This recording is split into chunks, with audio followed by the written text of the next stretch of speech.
August 4th, 2012. Streaming live on a young website called Twitch.tv, a player is trying to beat perhaps the most famous world record in all of video gaming, the Super Mario 64 120 star world record. It's a competition of how quickly you can collect every star in the most popular 3D platformer of all time. It's part of a relatively new hobby called speedrunning. 120 star is a prestigious enough record that it's rarely broken at this point. But on this day, one man is determined to do it. His name is Siglemik. Siglemik has been going at this for a while. Even today, he's already been streaming for several hours. He makes dozens of attempts at the record, each one dying to mistakes or just being too slow. But eventually, he's able to get a fast start. Siglemik collects star after star, displaying incredible movement and other techniques. Thousands of livestream viewers watch in awe as he makes it past 30 stars, then 50, then 70. He's pulling far ahead. This is on pace for a new world record. The impressive gameplay continues. Excitement is building. He's doing things that most viewers can't even fathom. And then, minutes away from a new world record, he arrives at one of the last stars, the Rainbow Ride 100 coin star. This one is super easy. All you have to do is stand still on a magic carpet and collect a few coins. Siglemik does that, and the 117th star appears. All he has to do now is jump up and collect it.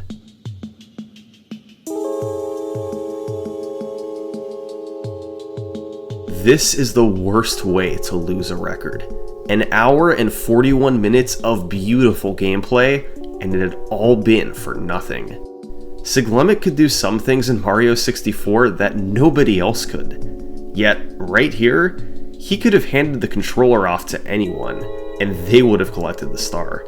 After finishing the run, Siglemik talked to his stream about what happened. I couldn't even believe it. I paused and I was just like looking at it. I just felt nothing. I don't even know how long it would take me to get a run like this. Again, it'll probably take a while.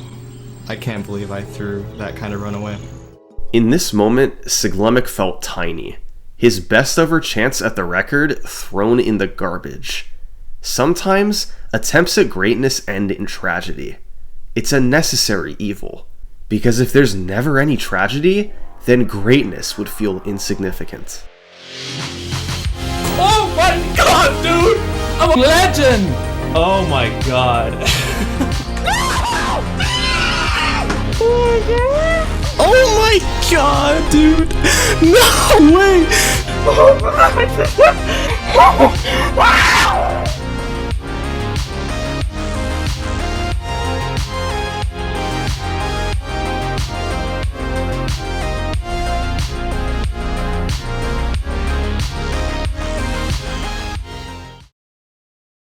And now, a word from this video's sponsor, Factor. Factor lets you pick from a variety of meals and have them delivered to your door. Just pop it in the microwave and eat it. Factor is a great product if you have a type of diet in mind. If you're on a keto diet, they have higher fat options that are low carb. If you're on a low calorie diet, they have lower calorie options. Different diets are recommended for different lifestyles, so you should be mindful of how much of each macro you eat in each meal. Luckily, Factor is transparent about the nutritional value of each meal on their website and on the back of each package. Check the daily recommended values to make a plan that's right for you. Factor also has a variety of smoothies, protein shakes, and other drinks you can order. Once again, you can tailor these to the type of diet you wish to follow. High protein options, higher fat keto options, or fruit smoothie options. Just check the nutrition facts right on their website. To try Factor, head to Factor75.com or click the link below and use code 50summoningsalt to get 50% off plus free shipping on your first Factor box. That's code 50summoningsalt at Factor75.com to get 50% off plus free shipping on your first box. Thanks to Factor for sponsoring this video. Let's start with an overview of the speedrun. Super Mario 64 has a total of 120 stars for you to collect. You only need to collect 70 of them to beat the game, but a full 100% completion involves collecting all 120 stars. How do you collect them? Well, the game has 15 levels, and each level contains 7 stars. That accounts for 105 stars, and the remaining 15 come from various locations, scattered throughout the castle, substages like Peach's Slide, and the Bowser levels. Most of the game's stars involve defeating bosses or completing objectives. Each level also has a star you earn from collecting 100 coins, known as the 100 coin star. Once you collect enough stars, you can fight Bowser to earn keys. These keys unlock new sections of the castle. There are 3 main areas. You start in the lobby with its 4 levels, then unlock the basement and its 5 levels, and later unlock upstairs and its 6 levels. Importantly, within each section of the castle, there's a lot of flexibility in the order you can play the levels. While 120 star is at the forefront of speedrunning today, it certainly didn't start that way.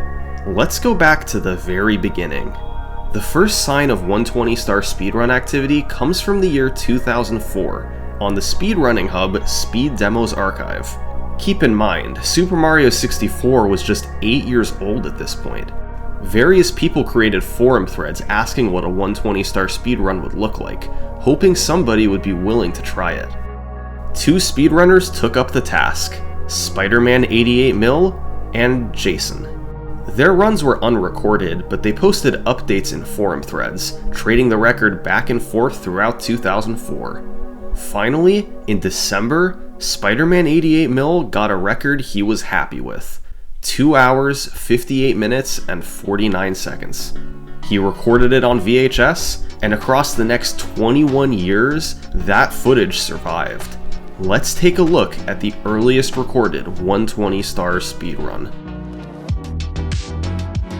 The first thing to notice is the movement. Spider-Man 88mil did a lot of long jumps, performed by pressing Z and then jumping. This is one of the fastest ways of moving through the game, faster than just running. Then there's the routing. The order of collecting all 120 stars is important. You don't want to waste time backtracking, for instance. There's a couple basic rules he followed. He always collected all 7 of a level's stars before heading to the next level, and he generally completed all levels in an area before moving on. These rules helped ensure he made it through as fast as possible. Now, as for the gameplay itself, parts of it were pretty impressive for such an early run. For instance, to save time on the Lil Penguin Lost Star, he jumped over the edge and landed right where he needed to be, rather than sliding down the slopes. In Whomp's Fortress, instead of using the cannon, he cleverly used a side flip to reach the chute into the Wild Blue Star. Little strategies like these were used throughout the 3-hour run, saving him small amounts of time over a casual playthrough. But certain sections made it quite clear that this was an early speedrun. He died 4 times and played very slowly in other parts, not at all like a modern run. Perhaps the most infamous moment came in Shifting Sandland, when he just couldn't quite reach the star in the pyramid.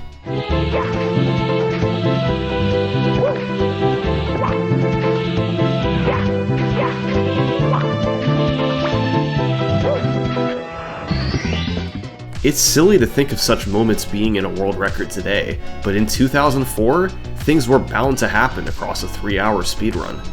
Spider-Man 88mil received lots of praise for his record. Most had never seen a run of the game like this before, and although they could see its imperfections, they were impressed to see such a high level of gameplay mostly sustained across 3 hours. Interestingly, Jason realized after watching the run that he'd sort of already beaten it. He'd played on the PAL version of the game, which runs at 5/6 the speed of the NTSC version that Spider-Man 88mil played on. So, Jason's 316 would have been timed as a 244 on NTSC. But since it was both unrecorded and played on PAL, it didn't count, and Spider-Man 88mil had the official world record. After 2004, we enter a strange period of 120 Stars history. Much of this era has been lost to time, but here's what we do know. Through Throughout 2005 and 2006, a number of new 120-star speedruns were submitted to Speed Demo's archive, and every single one was rejected by the site admins. Why?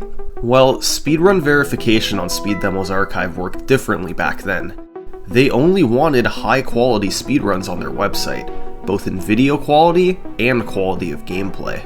So even if someone submitted a run that was fast enough for a new record, admins could reject it if they felt you could do better. And that happened repeatedly with 120 Star. Multiple runs were submitted to SDA that beat Spider-Man 88 mil, but since the site admins already had a 120 Star run, and they weren't overly impressed by the new runs, they rejected them. A baffling concept today, but it was the norm back then. It's unknown how many times this occurred, but we know it happened twice to a player known as Amoeba2. In May 2005, he submitted a 254, and in February 2006, he submitted a 247. Both were rejected from SDA. There are also rumors that a player named Ikanaki got a time of 242, but without video proof. Fortunately, this period in history wouldn't last long, because then in 2006, a new player appeared on the forums, intrigued about the possibility of completing a 120 Star run. His name was Dragorn. Dragorn had a different approach. He didn't want to just beat the run on the site, a 258.49. He wanted to demolish it, leaving no chance for his run to be rejected. His goal was to take more than 40 minutes off the record and get a sub 215. Dragorn himself wasn't sure if this was possible, but he got community members excited. Many of them tried to help out, even if their computers limited them. Members from all over the site, who played all different games, eagerly awaited Dragorn's run. Even Spider-Man 88 mil joined the thread, saying that he felt sub 230 was possible, but not sub 215. Over the next few months, Dragorn posted his progress learning the speedrun. He borrowed many strategies from the existing 70-star record and looked at coin routes from Curtis Bright's Mario 64 website. Finally, after months of practice, Dragorn posted that he'd completed a run. 2 hours, 19 minutes, and 47 seconds. The community was amazed that he'd taken half an hour off the record like it was nothing. But there was no video posted.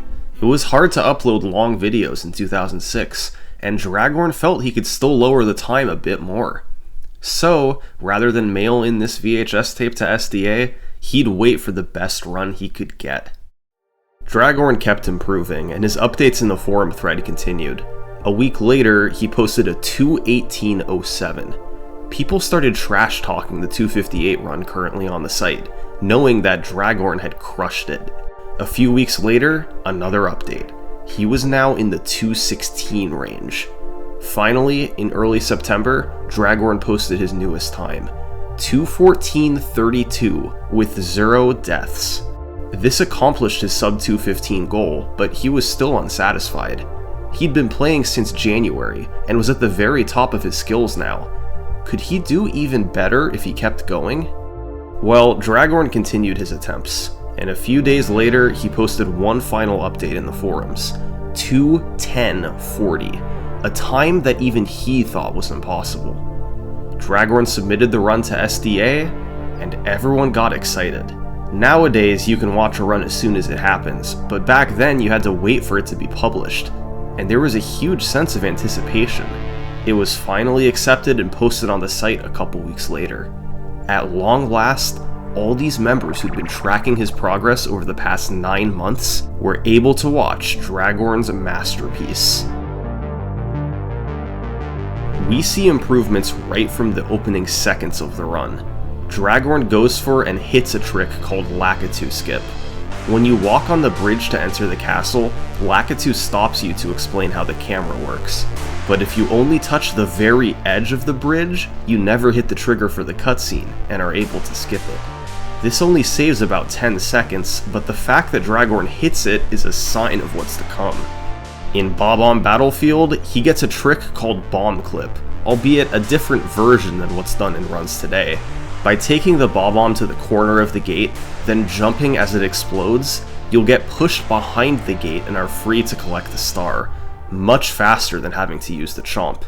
In general, there was much less playing it safe, and more tricks used to shave seconds off here and there. In Cool Cool Mountain, he quickly dropped down to the wall kicks will work star instead of slowly floating down like the old record. In Dire Dire Docks, instead of using the slow poles to collect red coins, he did a series of difficult jumps to reach the platforms. This was a true speedrun. There were strategies, there were tricks, there were things you would not see in a normal playthrough, and importantly, Dragorn completed the entire run without dying. This was all everyone was hoping for and more. Dragorn stepped away from Mario 64 for good after this. Before he left, he posted a comment talking about the future of 120-star speedruns. He felt that a 2:09 was right around the human limit. A sub 2-hour speedrun was completely out of the question. After Dragorn's run, the SDA community lost interest in 120-star, as well as most other Mario 64 categories.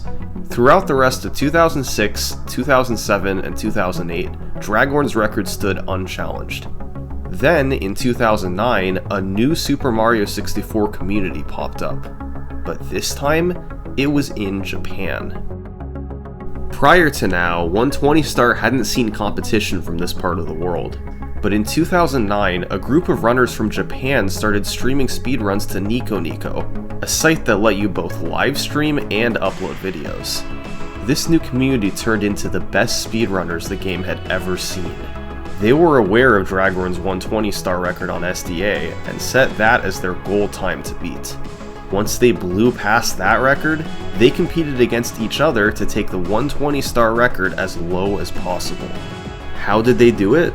Well, on SDA, all the runners had to go off of was their own records. But by 2009, this new community had a great advantage. They had the SDA videos, plus their own live streams, a thriving community filled with players, competitive single-star leaderboards, and more. Runners were able to better collaborate, and it led to way more optimization than the game had seen previously. However, there are a couple caveats about their runs.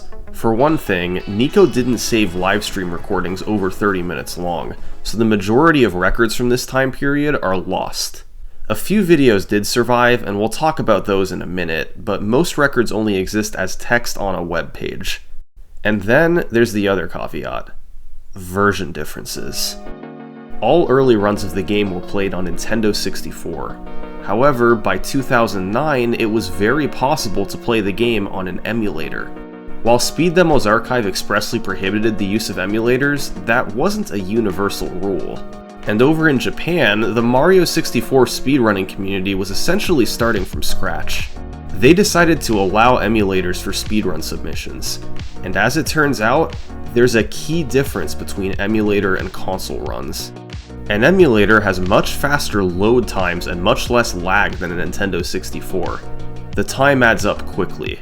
Over the course of a 2-hour run, an emulator picks up about a full minute compared to an original console. That means emulator runners have a roughly 60-second advantage. Players in Japan couldn't agree if they should prioritize original hardware or the fastest version available, so there was high-level competition on both. For the next year and a half, the majority of world records were set on emulator, and most were set by one player, Honey.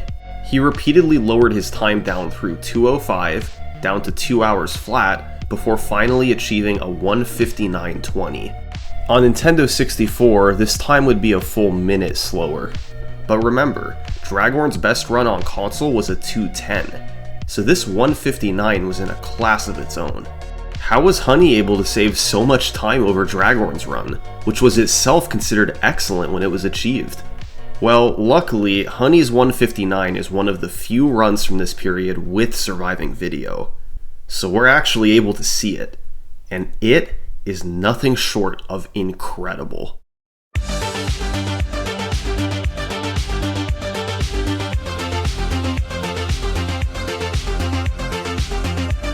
Once again, we'll start with the movement.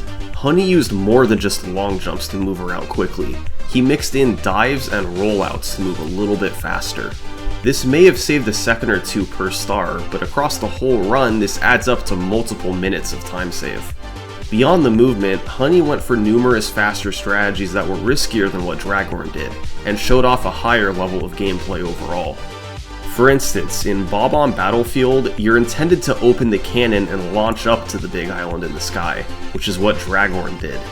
Instead, Honey gained speed off the slope, then did a triple jump with the wing cap to fly and make it up top. Quite a bit more impressive looking. In Whomp's Fortress, he went for and hit Owless, a very precise trick where you must triple jump and kick off the side of the cage, then land back inside to collect the star.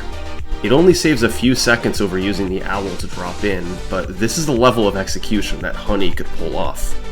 Another example of strategy improvement is how he handled the level Hazy Mazy Kazy Cave, or HMC for short. This level has many different rooms, but there's no ceiling, so if you can get high enough to clear the walls, then you can quickly jump from room to room. For instance, by side flipping and kicking off the wall in the elevator room, Honey was able to clear the wall and make it to the swimming beast in the cavern star. He did similar tricks all through HMC to save 2 minutes over Draghorn. This type of gameplay continued even upstairs during some of the game's hardest levels. Just about the only major flaw was a death in the Wing Mario over the Rainbow Star, which kicked him all the way outside the castle. Despite that, it finished 11 minutes faster than Draghorn's SDA run.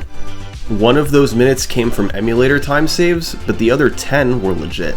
Just better gameplay across the entire run. Over the next few months, the 120 star record underwent a period of rapid improvement.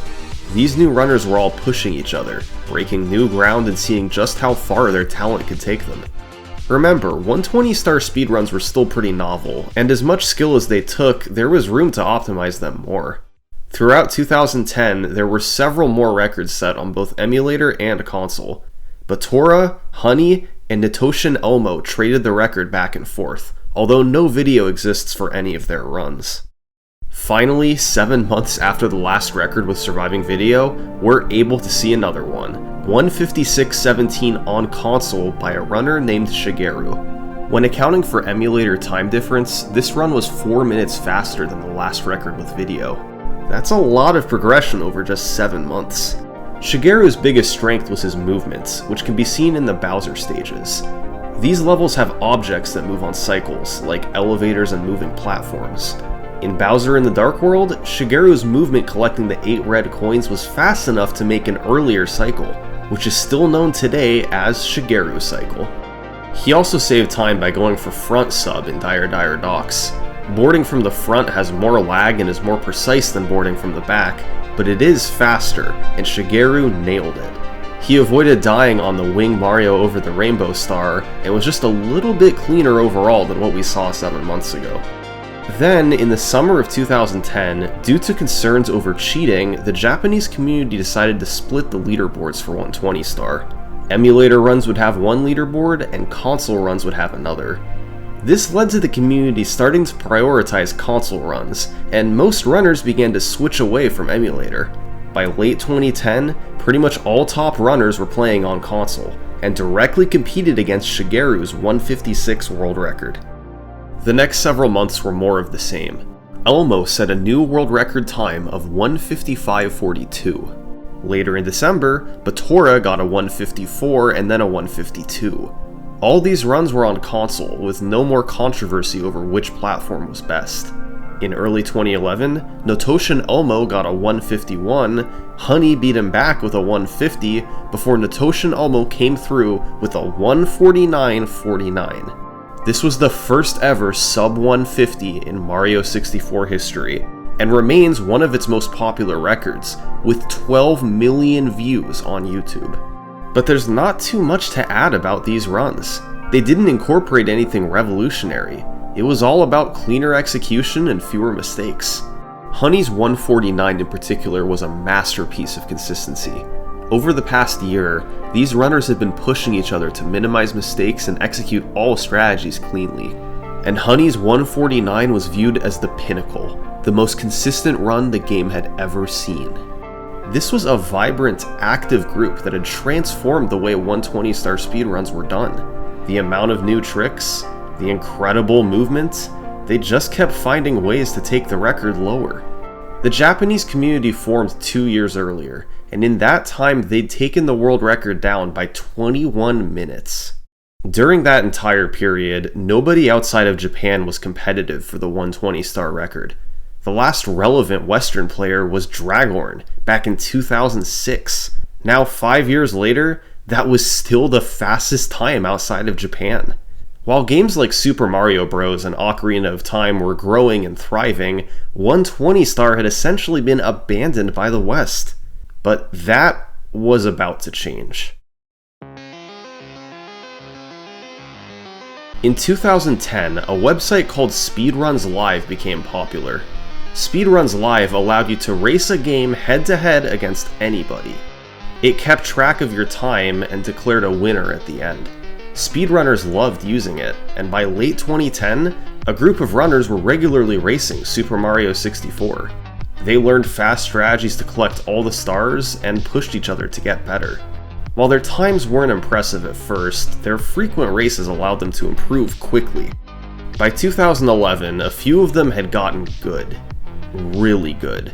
To the point of starting to rival the amazing players over in Japan. 3 players rose above the rest. Their names were Giano, Sicko, and Siglemic. By mid-2011, through repeated races against each other, they all managed to get personal bests in the low 150s. Just a few minutes behind the world record. All 3 players were roughly equal in skill. They raced every week, and it was a mix of who came out on top. But that gradually changed. Over time, one player came out on top more often. By the summer of 2011, the winner of the majority of these races was Siglemic. He took the game more seriously. He practiced more often. After setting a personal best of 151.15 in June, Siglemic started to feel that he had a chance to take the record. He grinded for weeks, playing for hours nearly every single day. His time started to approach the record shockingly fast. It took him just months to get times that took most runners years. It was exciting to watch him improve, and many were rooting for him. If he could pull this off, it'd be the first record outside of Japan in half a decade. And then, on July 23rd, 2011, it happened. Siglemic got a 149.05, a new world record by 44 seconds. Siglemic did one notable thing in this run that really exemplifies his playstyle. He chose to play Whomp's Fortress early, right after collecting the first star. This was so he could go for a trick called Cannonless. You're intended to get the Blast Away the Wall star by launching out of the cannon, breaking the wall, and revealing the star. However, it's possible to run at the wall from above, then ledge grab, which pushes Mario's hitbox above where he appears. It intersects with the star, and you collect it without having to get in the cannon. This trick is extremely precise. You can run at the wall all you want, and usually you won't ledge grab. So, Siglemic chose to go for this trick very early in the run. If he missed it too many times, then he'd just reset, not having wasted too much time. In this new record, he got Cannonless quickly, setting him off to a great start. But here's the weird thing. Beyond this, while the run was fantastic, some who watched it felt it wasn't quite as impressive as the previous record. Siglemic made more mistakes, his movement wasn't quite as good. It's what you'd expect from someone who'd been running the game for under a year. But his time was faster than Elmo's run. There was no denying it. Something wasn't adding up. Now, most in Japan respected Speed Demo's archive, and when Siglemic's run was posted to the site, they immediately took notice. But instead of being wowed by Siglemic's achievement, many of them were upset. And they had a good reason. See, Siglemic didn't play on an emulator, but he also didn't play on a Nintendo 64. He played on the Wii Virtual Console. This version was what many Western speedrunners played on at the time. It was cheap if you already owned a Wii, and easier than a Nintendo 64. It also just happened to save a full 2 minutes from reduced loads and lag. That meant if Siglemic's run was played on an original console like Elmo's, it probably would have been a 151. That's a fair distance from the record. Siglemic's run was objectively worse. The only reason it was faster was because of Virtual Console. Now, Japan had a Virtual Console version too, but it was much slower than the US version. So if a Japanese runner wanted to compete with Siglemic, they'd either have to do so with a 2-minute disadvantage, or import an American Wii, which was very expensive and overall difficult at the time. This could have caused a massive controversy. Runners from all over the world playing on different versions, it would have been a mess. But Siglemic knew he could put an end to this right now. When Honey explained how hard it would be to beat his Virtual Console run, Siglemic responded, "Okay, I'll play on the Nintendo 64 going forward." And just like that, the matter was settled. All the top runners in Japan and the top runner in America would all play on Nintendo 64. To this day, top-level Mario 64 competition is nearly exclusively done on Original Console. Over the next few months, Siglemic practiced and adjusted to the Nintendo 64, while Japanese runners continued to excel. That fall, Honey beat the record twice, first with a 149.25, then a 148.50. But in November, a new runner from Japan took over, Nero, and he became the first to implement a crazy trick at the start of the run, LBLJ. Bear with me for a moment, because this is a strange one. In Super Mario 64, there's a trick used in various categories called the backwards long jump, where you build up reverse speed by repeatedly long jumping backwards. Now, LBLJ stands for Lobby Backwards Long Jump. By jumping into an out-of-bounds area accessible from the basement, you can repeatedly BLJ into the basement's ceiling, which extends upward. You land in a black area right outside the front door with a lot of speed built up, then rotate the camera to help navigate Mario toward the 8-star door and through it. What's the benefit of this? Well, you normally have to collect the first star of the run in Bob-omb Battlefield, but you can't collect all the stars there until you have the wing cap, unlocked at 10 stars. This means you have to eventually backtrack to Bob-omb Battlefield once you have the wing cap. With LBLJ, you collect the first star in Bowser in the Dark World, eliminating the need to backtrack and saving 10 seconds. It's a hard trick for not a huge time save, but Nero was good at it and pioneered it in 120-star runs. Ever since Siglemic's Virtual Console run, the Japanese community had picked up where they left off, continuing to improve and lower the record. Honey and Nero had each beaten the record twice, shaving 2 minutes off the time. Meanwhile, Siglemic practiced hard on Nintendo 64, trying to catch up to the runners in Japan. He got better, soon surpassing where he was on Virtual Console. After months of practicing, he once again set his sights on the record. In late 2011, Siglemic started live streaming his attempts to break the 120-star world record. He streamed to a brand new website called Twitch.tv, and something strange happened. His live stream went viral. Many people had never seen Mario 64 speedruns before, and were captivated by Siglemic's level of gameplay. It was a novel concept to play the game like this, and seeing a potential world record live was exciting. His Twitch stream grew quickly. After a couple months, he was regularly pulling thousands of viewers. His community was determined to see him reclaim the record, loyally watching him play for hours and hours. The hype continued to build, while Siglemic continued to close in on the record. And it all culminated in a run just after Christmas 2011. Siglemic played a bit differently than Nero. He didn't go for LBLJ, but overall executed tricks a little faster. He hit Cannonless, got the fast cycle in Fire Sea that Nero missed, and went for a risky triple jump off the fin in Dire Dire Doc's 100 coin. After all this, Siglemic made it upstairs 25 seconds ahead of the record. Hype was building in the chat as the viewer count climbed into the thousands. The fast execution continued upstairs. His practice from the past few months paid off. He closed out the last few levels, defeated Bowser, and broke the world record in front of 4,500 viewers. This record made Siglemic an internet phenomenon. Threads appeared on all different forums. News articles were written. Everyone wanted to hear about the man who'd broken the world record live on stream. Siglemic had escaped from the niche of speedrunning and entered mainstream pop culture. It was the most attention speedrunning had ever received before. Many wondered how they could get involved, while others were happy to have just witnessed it live. After all was said and done, Siglemic was satisfied and stopped playing 120 Star. So, the Japanese community was able to take over once again. The three top runners in the world were Siglemic, Honey, and Nero, so it was only fitting that once Siglemic broke the record, Honey and Nero quickly followed suit. In March of 2012, Honey got a 147.05, then Nero got a 146.35, both new world records. So, the ball was back in Siglemic's court.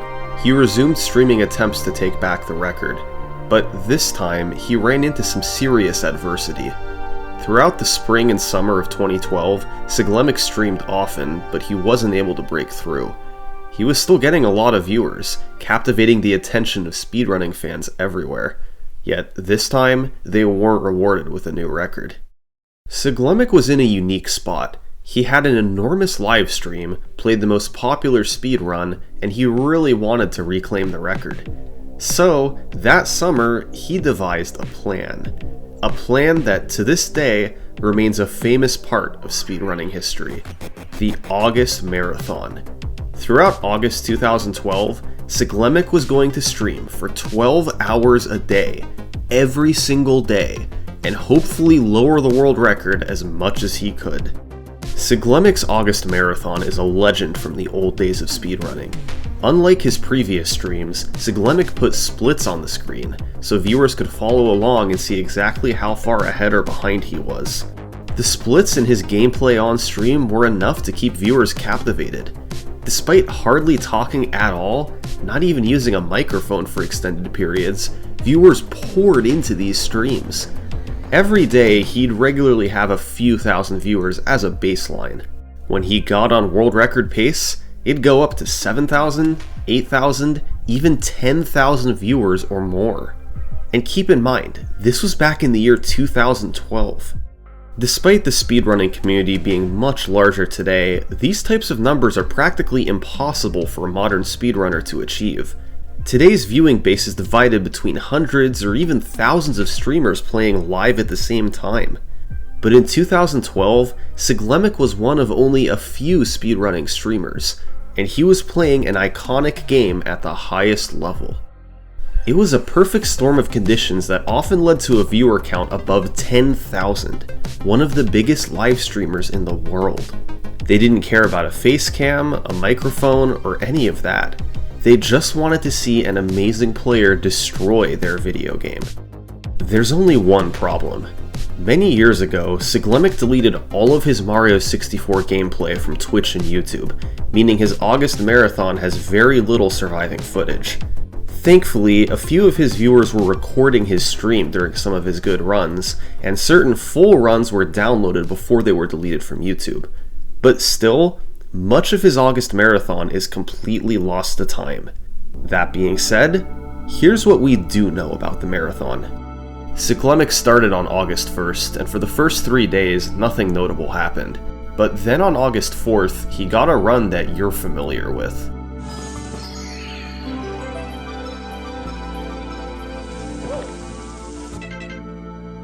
It happened in front of 8,000 viewers during his August Marathon. He had to come out of his crouch before jumping, then messed up his angle toward the star. As painful as this was, Siglemic was at the top of his game, and with daily 12-hour streams, there was no doubt he'd get another chance soon. Sure enough, on day 5 of the marathon, he got another run on record pace. Not quite as fast as what he had yesterday, though. He made mistakes upstairs, but nothing catastrophic. And after 5 days, 60 hours of streaming, Siglemic managed to break through. Oh my god, that was really the world record. 14,000 viewers had just witnessed a new world record. Once again, the news made it around the internet. But this was only August 5th. He still had more than 3 weeks to go. His record was 146.23. If he could clean up mistakes in Tiny Huge Island and Rainbow Ride, a 145 was within his reach. Not much happened on day 6, but on day 7, Siglemik set another new record, 146.21, just a 2-second improvement. Unfortunately, no footage of this run survives today.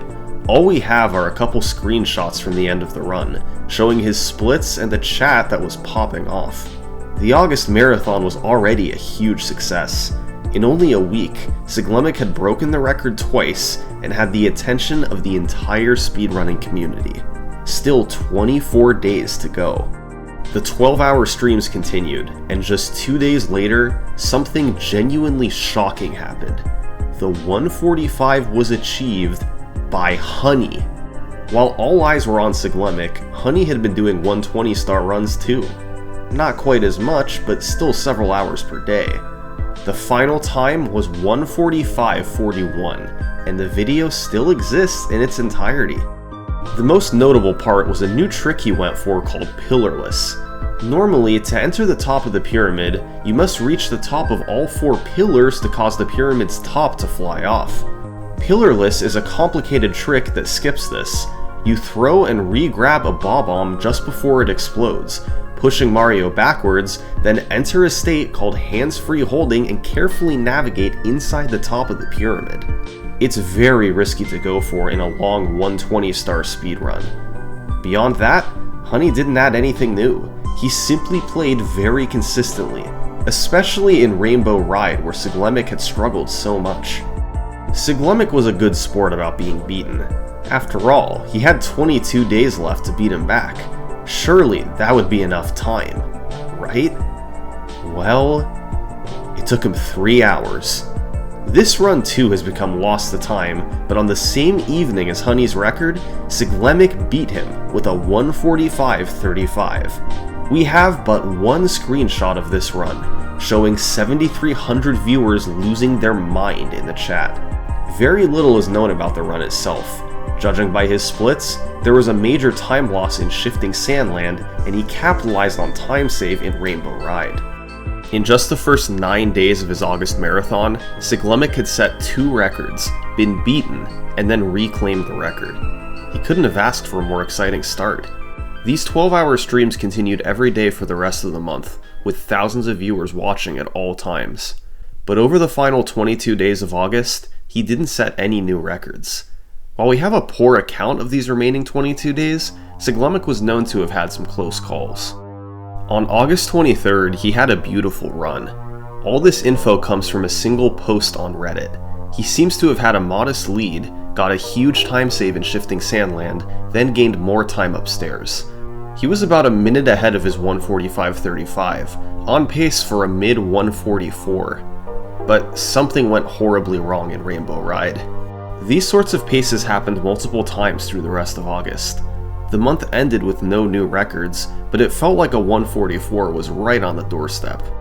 Even though the daily 12-hour streams were done, Siglemik was still motivated. And right on cue, on September 1st, he came through with the first ever 144. This record is notable for being one of very few records from Siglemik that survived in its entirety. We can watch it from start to finish. And a pretty significant change in this run is Siglemik's route through the lobby. He played Cool Mountain later, then saved Jolly Roger Bay as the last level before going upstairs.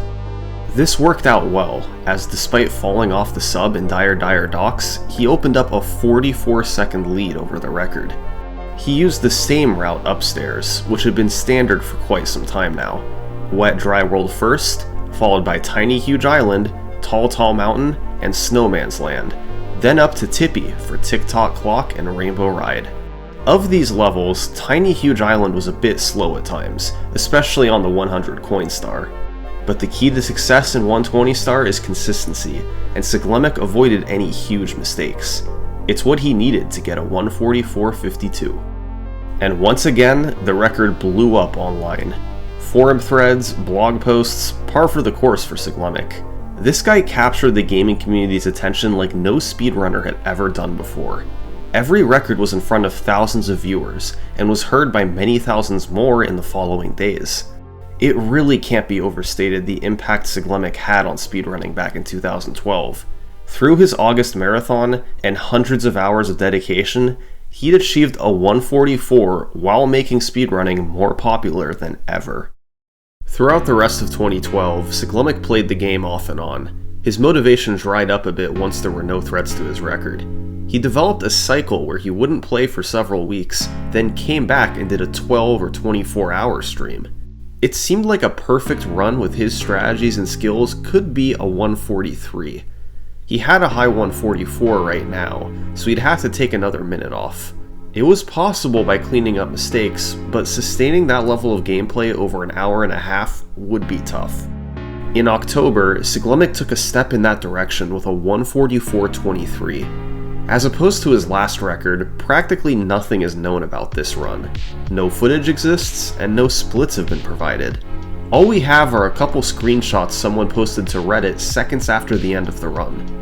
Siglemik continued this sporadic playstyle over the next couple months, and on December 19th, he came through with one more world record, 144.01. This is another run with a full surviving video. His only significant mistake downstairs was when he messed up pillarless and died, costing him 25 seconds. Upstairs, he had a slow rainbow ride star when he missed the switch and then failed the backup. Those were his biggest mistakes across an hour and 44 minutes. If he'd only been 2 seconds faster, this would have been the 143. But it was still a really solid run, and a big cut off the record. This run finally satisfied Siglemik. He was now ahead of second place by a minute and a half, and his motivation died down even more. He was the king of Super Mario 64. He had the notoriety, the name recognition, and of course, his records spoke for themselves. When anyone thought of Mario 64 speedrunning, they thought of Siglemik. He ran 120 star live at Awesome Games Done Quick in January 2013. This was the first time most people had seen him before. Many called his run the best part of the week-long marathon. Entering 2013, Siglemik's streams really slowed down. He went months at a time without playing. A 143 was still possible, but it wasn't a high priority for him. There was no telling how long it'd take for him to be dethroned. Way ahead of everyone else, with his legacy already set in stone, Siglemik rode off into the sunset.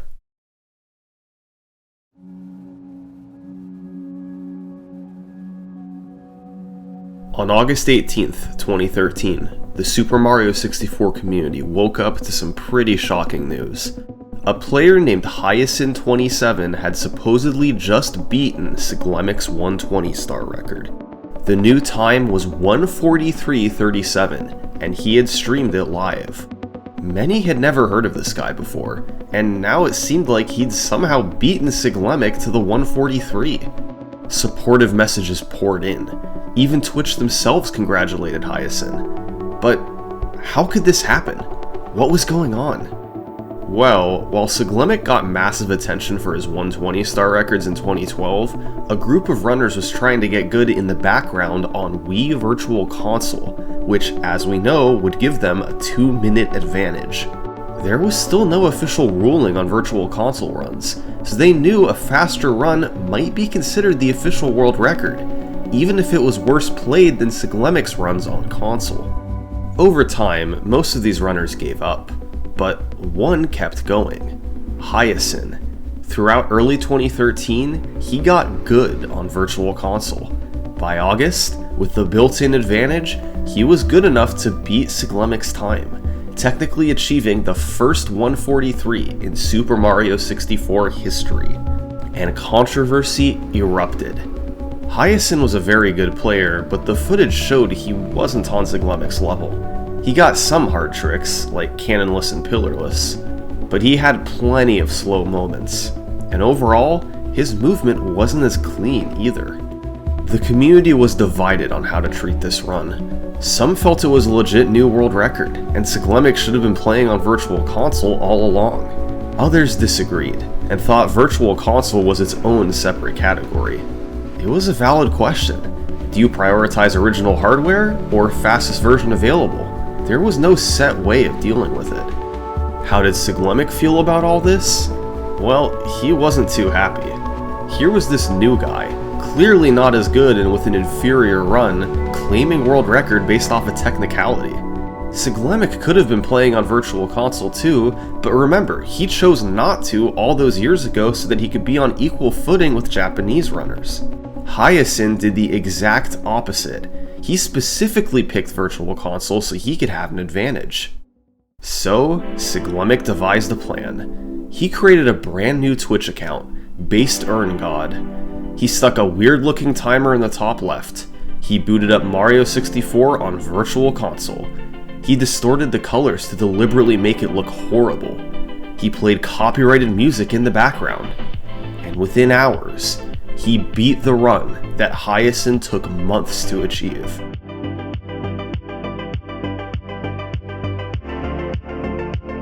Siglemic had made a statement. Wii Virtual Console was its own category. Nintendo 64 was the only legit way to run the game.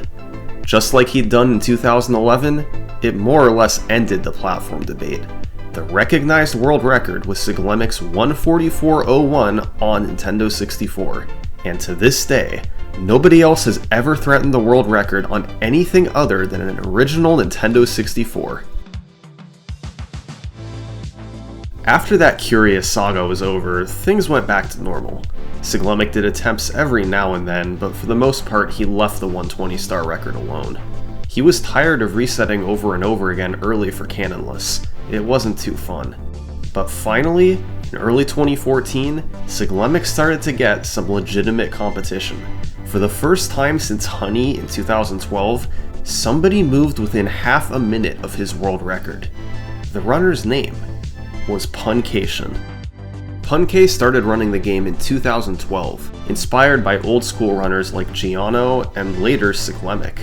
He began streaming in 2013 and steadily lowered his 120-star PB from the 150s to the 140s, gradually approaching Siglemic's level. This slow and methodical march downward culminated in a 144.30, the closest anyone had been to Siglemic in years. Punke's run had a particularly slow start, with a bad Whomp's Fortress and Cool Cool Mountain, but that just showed he had more time to save. The potential was there to get a 143. With Punke closing in, Siglemic ramped up his attempts again. He was so close to a 143. Just 2 more seconds and he'd be satisfied. He started doing 24-hour streams of 120-star, and supposedly had some amazing attempts. A Reddit post from March 18th details one run that was on pace for a massive record deep, but Sig made catastrophic mistakes at the end to kill it. This continued into April. Siglemic just couldn't beat his 144.01. Then on April 22nd, it was Punke coming through with another PB, 144.11, performed live in front of thousands of viewers. He was now just 10 seconds away from Siglemic. This run was also on 143 pace deep, but he died on Rainbow Ride going for the Lakitu bounce. You're intended to go above the red coins to get to the cruiser, but by precisely wall kicking and then bouncing off Lakitu, you can take a shortcut to get there faster. It's difficult, and Punke died going for it. Had he not, this would have been the first ever 143. Siglemic was on the verge of this slipping away. He'd been dominant ever since the record was a 146. It seemed like 143 would be his natural end goal, but now Punke had swooped in. And it might be too late. Determined to get the 143, he started up a stream the same day as Punke's 144.11. Just as usual, Siglemic played for hours, much of that time spent at the start of the game. But eventually, he got a run going, and it was evident that this time, he was locked in. No. Not today. He gradually worked his way through the basement. Hazy Maze Cave, Lethal Lava Land, Big Boo's Haunt. He made small mistakes, but nothing huge. Star after star went down. He eventually made it upstairs, exactly 1 second ahead of the record. Everything intensified now. He was entering the home stretch, but also some of the game's hardest levels. Despite this, everything went smoothly until he played Tall Tall Mountain. Siglemic failed to enter the wall, and had to bail to another star. Not a huge mistake, but without splits he couldn't tell how bad it was. After, things went well for a while, but he had a rough 100 coin star in Tick Tock Clock.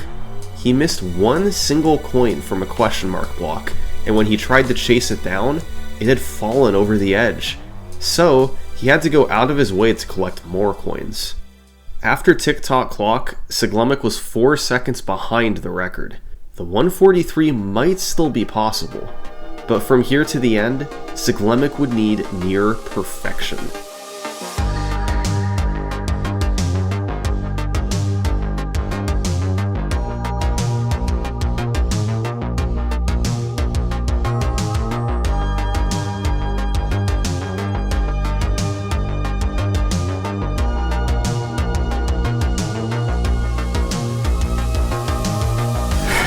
Alright, 143. That's it. I just got 143. That was sick. Overwhelming relief. After years of the 144.01 being on top, finally, the 143 was real. And despite Punke making a push, Siglemik was the one to achieve it. While he did have his share of slowdowns, the ending of this run was amazing. Close to perfect gameplay throughout Rainbow Ride and Bowser in the Sky. An extremely well-deserved record, and a massive milestone in the game's history. That being said, most thought this record wouldn't last long. It seemed inevitable that, any day now, Punke was going to take over. His time was on a collision course with Siglemik, and sure enough, just a day later, Punke got a 144.05. The runners were separated by just 12 seconds, but instead of defending his record, Siglemik switched categories. He'd already gotten what he wanted from 120 Star, so he was content to sit aside and watch what Punke could do. After a few weeks, Punke's time still remained at 144.05, yet his abilities improved all the while. He was building up the skills he'd need once that world record chance presented itself, and on May 22nd, he got that chance. First off, Punke still wasn't going for LBLJ. Why? Well, for one thing, there was a misconception of how much time it saved. We know today it saves about 10 seconds, but back then it was believed to be a much smaller time save. But skipping LBLJ was also reflective of Punke's playstyle in general. He had the reputation of being a bit of a safe runner. He was capable of great movement, and had an extremely high skill level, but he didn't always go for the riskiest strategies. Compared to Siglemik, he lost a small amount of time from his gameplay, yet also made fewer mistakes.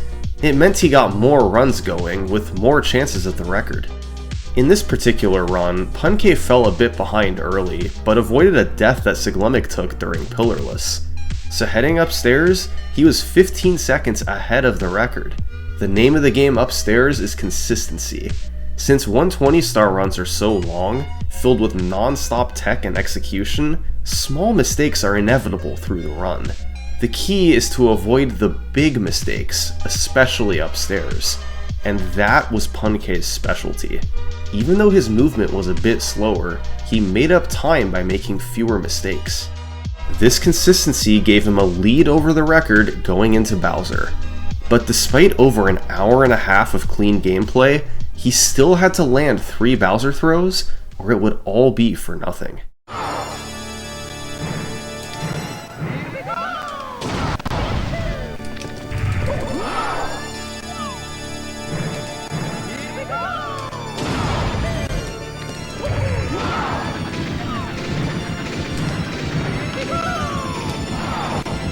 Did it! I did it! I did it! The most prestigious record in all of speedrunning had just changed hands. This was the first time since Siglemik's August marathon that he didn't hold the world record. The community celebrated Punke's achievement, stunned to see a new name at the top. And it was well deserved. Punke had developed the best consistency that the game had ever seen. Throughout the summer of 2014, Siglemik and Punke raced each other regularly. They formed a great rivalry since they were nearly equal in skill, even if their playstyles were a bit different. But although he enjoyed racing, Siglemik had no interest in going for the record anymore. After so many years of playing, he'd done what he wanted with 120 Star, and his motivation to lower the record was gone. So now, that meant it was Pun-K's game. Could he keep improving the record? The thing is, Pun-K hadn't been at this as long as Siglemic. Month after month, his movements and consistency got a little bit better. So, Pun-K believed that if he kept going, he could eventually make it to the next minute barrier. While the 143 was associated with Siglemic, maybe Pun-K's time could be the 142. That July, he embarked on a journey to try and get it.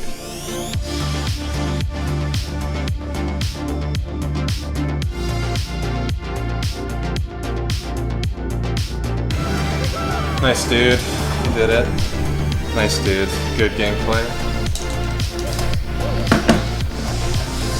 Alright, that's a new world record. I'll take it. I still don't think this run is that good.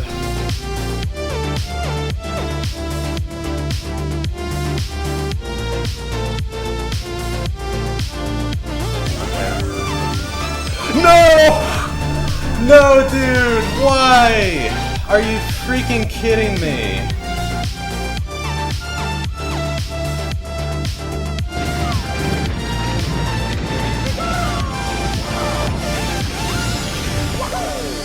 No!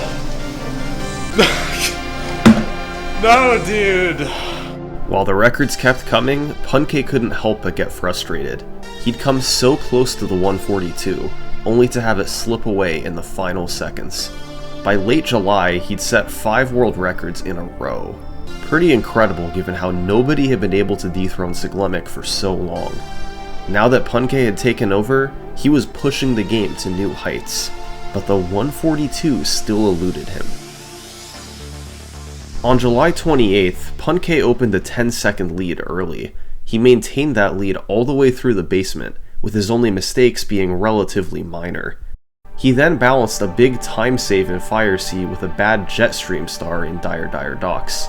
So he made it upstairs with a 16-second lead, on pace for a 142. He then played a classic Pun-Cation upstairs, consistent and clean, without any huge time losses or time gains. Ahead by 19 seconds, Pun-K entered Bowser in the Sky. He was far enough ahead that even with a mistake, he would still be able to get the 142. But the pressure was on. He still had to avoid dying or something else catastrophic. And we remember what happened last time.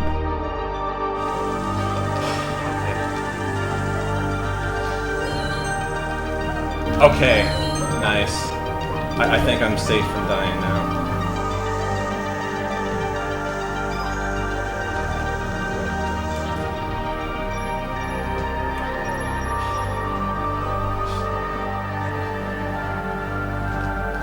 Oh my gosh!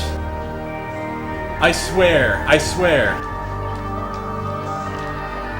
I can't believe this. I cannot believe this right now. Are you freaking kidding me? I think that just ended it. Okay, why did Pun-K keep failing this jump? Well, this clip explains what's going on. While the axle appears to be rotating around its center, its hitbox actually rotates around one of its points. So if you're standing on the wrong platform and jump at the wrong time, you'll run into the hitbox. Pun-K didn't know this, and it cost him a ton of time. Still, maybe there was just enough room to eke out the 142. That was it, man. That was 142. I just lost 142 because the invis wall just got me 3 times. Like, are you kidding me? He missed it by just 2 seconds. Hitting the invisible wall twice would have been okay, but 3 times was too much. He couldn't have found a more disheartening way to lose it. This was the sort of thing that might have haunted Pun-K for months. He could have been thinking about it every time he had a run go deep, and never quite been able to close it out. But Pun-K was getting so many chances, and was improving so much, that he powered through the pain. And just a few days later, he came back and finished the job.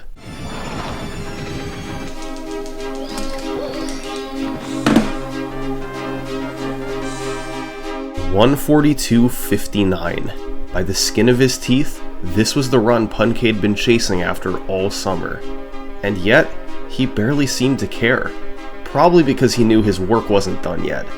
The run started with a slow Whomp's Fortress, and in Fire Sea he fell down to miss the cycle. Those alone were 30 seconds of possible time save, not to mention other small mistakes throughout the run. So, rather than being satisfied with the 1:42, Punk'd just kept going. On August 16th, he got a run that capitalized on the Whomp's Fortress and Fire Sea time save, but got hit by a shark in Dire Docks. Bad, bad, bad, bad. No. Despite that, he kept the run very clean all through upstairs, and going into Rainbow Ride, he had a 13-second lead. Nearly perfect Rainbow Ride so far. This is exactly what I need. I don't want to get like a tiny world record improvement, but I don't want to get an improvement by like 2 seconds or something. I just screwed it up! Yeah, dude. Okay, so maybe not the record he was looking for, but he wasn't done yet. About a month later, Punk'd got another small improvement, 1:42.55. This time, he had slowdowns in Lethal Lava Land and the Vanish Cap Star, but made up for it with a very clean upstairs. No death in Rainbow Ride. It all balanced out for another unsatisfying record. Finally, on September 24th, Punk'd got the type of run he was looking for. Over the past few weeks, his movement had been getting better and better, and it all came together in this one run. He gained time through the lobby, through the basement, and made it upstairs nearly a half minute ahead of the record. This was the fastest pace anyone had ever been on, and his clean gameplay continued upstairs. Punk'd gained time through the next 4 levels, and entering Tippy, he had a 40-second lead. In the last few levels, he finally faltered a bit. A coin fell off once again in Tick-Tock Clock, so he had to do the backup.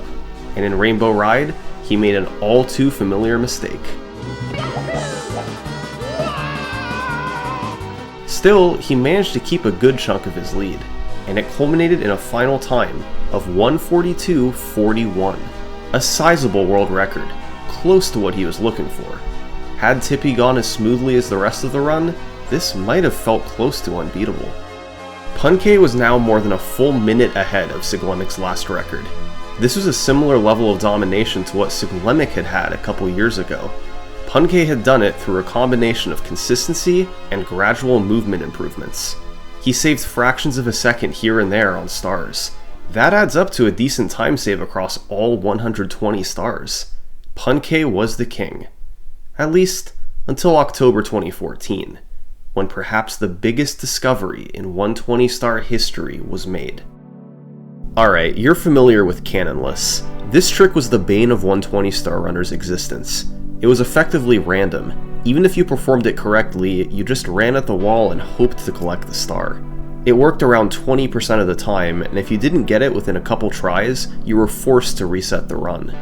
It was possible to get stuck in this loop for a long time, and top 120-star runners hated it. But in October 2014, it was Sockfolder to the rescue. Sockfolder is a legendary glitch hunter who has found setups for tricks in popular speedruns like Ocarina of Time and Super Mario Bros. One day, he posted on Twitter, "For fun, I will make a 100% Cannonless setup." And that's exactly what he did. After a few tweaks to simplify things, Sockfolder had invented a setup to hit Cannonless every single time. You grab the wall next to the plank and pull yourself up. Adjust the camera, then backflip onto the plank, punch once, hold down to grab the edge of the plank, then adjust the camera once more, pull yourself up, and hold down to run off the edge. If done correctly, you'll grab the star every time. There's several steps involved, but none of it's difficult, and it wastes only a few seconds compared to running at the wall. This was so huge for the speedrun. Runners no longer had to waste hours trying Cannonless over and over. They could get so many more runs going. Now, it was only a matter of time before Punk'd would get another record improvement. He continued doing attempts in late 2014.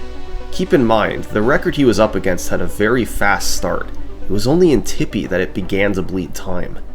So on December 18th, despite falling as far behind as 28 seconds, he was able to bring it back. He had a very clean tick-tock clock to save 14 seconds, pushing him into the lead. And in the home stretch, Punke preserved that lead. He landed all 3 Bowser throws and closed out the run as a 142.32. This was Punke's 11th consecutive world record. Since taking over, he'd taken exactly 1 minute and 20 seconds off the 120 star record. The simple reason for this? Punke had consistency that was unrivaled, even by Siglemic at his best. While these two were roughly equal in skill in mid-2014, as the year went on, Siglemic stopped playing and Punke just pulled away. As of late 2014, that was the state of 120 star. Punke was in full control of the leaderboard. The new cannonless setup had opened the door to new possibilities. While Punke had already taken the time to a mid-142, there was certainly room to keep dropping it with more attempts. The future was wide open. But to show you the next chapter in 120 Star's history, I actually want to go back a few months. Back to that period in mid-2014, when Punke and Siglemic were both active, racing each other regularly and having a blast competing together. Now, we know that Siglemic's world records have largely been lost to time. So frankly, the clip I'm about to show you from a random stream of his, it's incredible that it somehow survived. This was most likely from June 3rd, 2014, just a couple weeks after Punke first took the record from Siglemic. Sig and Punke were about to race each other, one-on-one in 70 star. The 2 best runners in the world going head-to-head, with thousands of people watching live. This was going to be good. But then, right as they were about to start, a 3rd player joined the race. This player was a promising runner, rising up the ranks, but really nothing special yet. He was in 29th place on the leaderboard. Nobody was paying attention to this guy. Why would he join a race against number 1 and number 2? But maybe he was confident for a reason. Although he got crushed by Siglemic and Punke in this race, he wasn't discouraged. And over the next several years, this guy would go on to set more world records, and perhaps have the greatest legacy of anybody who has ever played Super Mario 64. And the very first time that people heard his name was this clip from Siglemic's stream. Dude, who's this random dude? Cheese05? Why did you join this race? This is the race between 2 titans, you'll get f***ed.